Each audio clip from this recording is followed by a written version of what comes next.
সব থেকে খারাপ লাগে এই বিষয়টা, যখন কোরবানি দিতে যাই ঢাকা শহরে। আমি 2-3 বছর ঢাকা শহরে, ঢাকার মিরপুরে ক্যান্টনমেন্ট এর ভিতরেও আমি কাজ করেছি।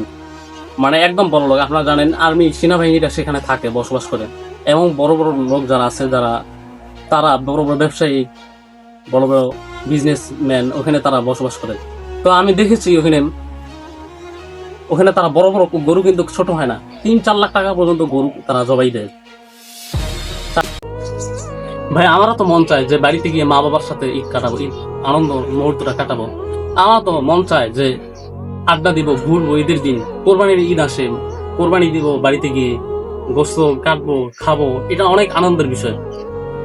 ছোট ভাই ছোট বোনের সাথে আনন্দের মুহূর্তটা কাটাবো, এই ঈদের দিন ঘোরাঘুরি করব, একটা আনন্দ।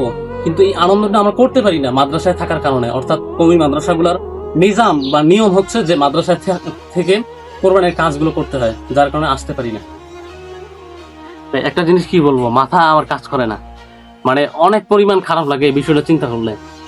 আমরা ঢাকায় মাদ্রাসায় পড়ি, এখানে এই কোরবানির দিনগুলো আসে, কোরবানির ঈদে ছাত্ররা বাড়িতে আসতে পারে না। এরপরেও দেখেন আমরা এই আনন্দটা বাড়িতে গিয়ে উপভোগ করতে না পারার পরেও আমাদেরকে বাধ্যতামূলক মাদ্রাসায় থাকতে হয়।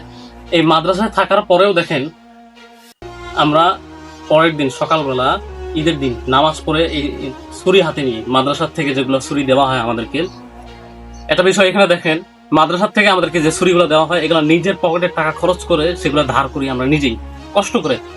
অনেকে আমরা রাত দিনে অনেক বালু দিয়ে বিভিন্ন মাধ্যমে আর কি আমরা ধারাই ছুরিগুলো। এরপর দেখেন পরের দিন আমরা যখন কোরবানি কাজে যাই, নামাজ পড়েই আমরা বাইর হই কোরবানি দেওয়ার জন্য। সব থেকে খারাপ লাগে এই বিষয়টা, যখন কোরবানি দিতে যাই ঢাকা শহরে। আমি 2-3 বছর ঢাকা শহরে, ঢাকার মিরপুরে ক্যান্টনমেন্ট এর ভিতরেও আমি কাজ করেছি। মানে একদম বড় লোক, আপনারা জানেন আর্মি সেনাবাহিনীরা সেখানে থাকে, বসবাস করে, এবং বড় বড় লোক যারা আছে, তারা বড় বড় ব্যবসায়ী, বড় বড় বিজনেসম্যান ওখানে তারা বসবাস করে। তো আমি দেখেছি ওখানে তারা বড় বড় গরু, কিন্তু ছোট হয় না, 3-4 লাখ টাকা পর্যন্ত গরু তারা জবাই দেয়, 4 লাখ 5 লাখ এরকম গরু এমনিতেই স্বাভাবিক তারা জবাই দেয়। দেখেন আমরা ঈদের দিন সেখানে গিয়ে কোরবানি দেই, তারা এই 3-4 লাখ টাকার গরু আমাদের দ্বারাই কোরবানি দেওয়া হয়, আমাদের দ্বারা জবাই করেন। আমরা এত কষ্ট করে জবাই দেই, এরপরেও মানে ওদের মনের মধ্যে আমি বুঝি না এত পরিমাণ কাঞ্জুস এরা কিভাবে হয়, এত পরিমাণ কৃপণ তারা কেমনে হয় জানি না।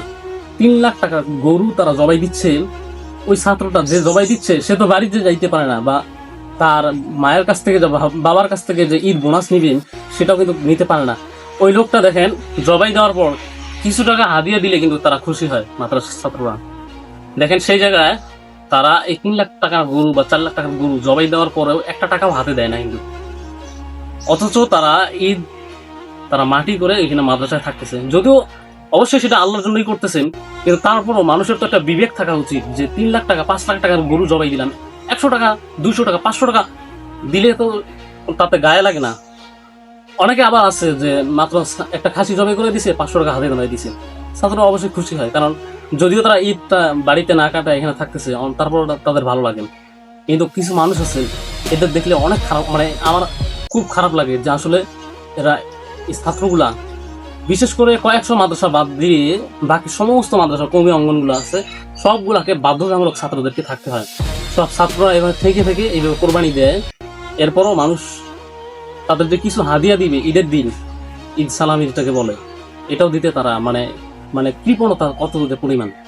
এরপর যদি তাদের কেউ যদি আবার বলে চাই নিজ থেকে যে হাদিয়া, মানে নিজ ইচ্ছায় তো বলে না, তারপর একটু মানে যদি একটু ইশারা ইঙ্গিত দেয় তারা কি বলে দেখেন, আমি দেখেছি এগুলো বিষয় আসলে, যার কারণে মনের গণিত এগুলো আসতেছে, কষ্ট থেকে আসতেছে।